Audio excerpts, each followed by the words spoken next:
السلام علیکم عزیز طلباء، ہم کر رہے ہیں میدان کربلا میں گرمی کی شدت کے اشعار کی تشریح، باندھ کی تشریح، جو کہ 6 مصروں پر ایک باندھ ہے جس کو مسدس کہتے ہیں۔ تو آج ہم اس کے آخری باندھ کی تشریح کریں گے۔ باندھ نمبر 6 ہے وہ: شیر اٹھتے تھے نہ دھوپ کے مارے کھچار سے، آہو نہ منہ نکالتے تھے سبزہ زار سے، آئینہ مہر کا تھا مقدر غبار سے، گردوں کو تپ چڑھی تھی زمیں کے بخار سے۔ سب سے پہلے مشکل الفاظ کے معنی۔ کھچار، کھچار کہتے ہیں غار کو، یعنی شیروں کے رہنے کا جو گھر ہوتا ہے۔ آہو ہرن، آئینہ چہرہ، مقدر میلا یا گدلا یا دھندلا، غبار گرد، مٹی یا دھول، گردوں آسمان، تپ بخار، مضطرب پریشان، زمانہ مخلوق، بن جاتا تھا جل جاتا تھا۔ سب سے پہلے مفہوم کرتے ہیں۔ شیر اٹھتے تھے نہ دھوپ کے مارے کھچار سے، دھوپ کی شدت کی وجہ سے شیر اپنی کھچار سے جبکہ ہرن سبزہ زار سے باہر نہیں نکلتے تھے۔ آہو نہ منہ نکالتے تھے سبزہ زار سے جبکہ ہرن سبزہ زار سے باہر نہیں نکلتے تھے۔ آئینہ مہر کا تھا مقدر غبار سے، گرد و غبار کی وجہ سے سورج بھی گدلا دکھائی دے رہا تھا، گردوں کو تپ چڑھی تھی زمیں کے بخار سے، آسمان کو بھی زمین کی حرارت کی وجہ سے بخار چڑھ رہا تھا، گرمی سے مضطرب تھا زمانہ زمین پر، گرمی کی شدت سے اللہ کی مخلوق بے چین ہو گئی تھی، بن جاتا تھا جو گرتا تھا دانہ زمین پر، یعنی زمین پر جو بھی دانہ گرتا تھا وہ جل بن جاتا تھا۔ اب ہم کرتے ہیں تشریح۔ دیکھیں انڈر لائن کیا گیا ہوا ہے اس کے اہم نکات کو دیکھتے ہوئے میں تشریح بیان کروں گا آپ کو کہ اس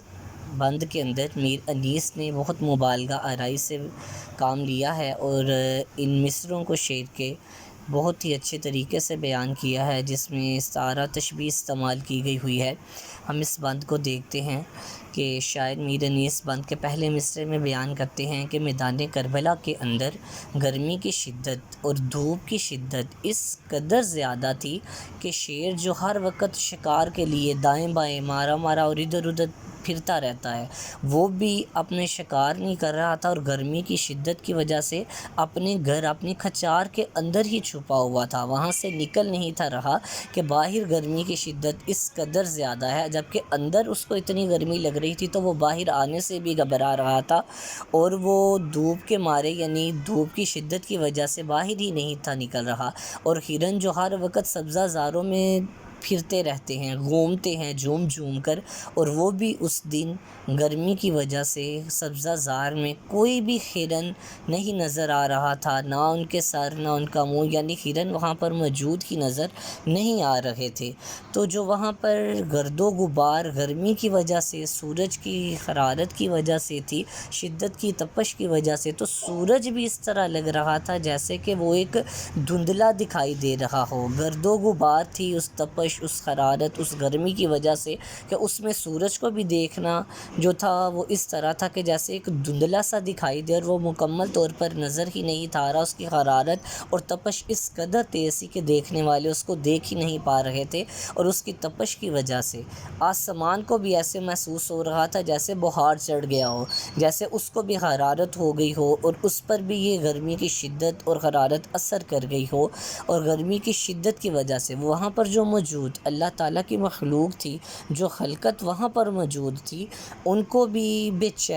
چین تھے، اور وہ اس قدر بے چین تھے کہ وہ گرمی کی وجہ سے اپنے آپ کو سکون ہی میسر نہیں کر پا رہے تھے، اور اس گرمی کی حرارت کی وجہ سے اگر آپ کے پاس سے کوئی اناج کا دانہ بھی زمین پر گرتا تو گرمی سے ایسے لگتا کہ جیسے وہ دانہ جل بھن گیا ہے، جیسے کہ ہم کسی تیز آگ کے اوپر کسی چیز کو چھلی کے آپ دانے ہی لے لیں تو اس کو تیز آنچ پر کیا جائے تو وہ بھن جاتے ہیں، تو وہاں پر زمین پر گرنے والا کوئی بھی دانہ اس تیز حرارت اور تپش کی وجہ سے اس طرح ہوتا تھا کہ گرے اور وہ جل بھن جاتا تھا۔ شاعر نے گرمی کی شدت کو اس طرح بیان کیا ہے۔ اصل میں قتل حسین اصل میں مرگ یزید ہے،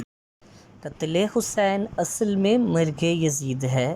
اسلام زندہ ہوتا ہے ہر کربلا کے بعد۔ طلباء یہ جو میں نے آخر پہ شعر بولا ہے، یہ آپ نے ہر بند کی تشریح کے اندر یہ شعر آخر پر لازمی لکھنا ہے۔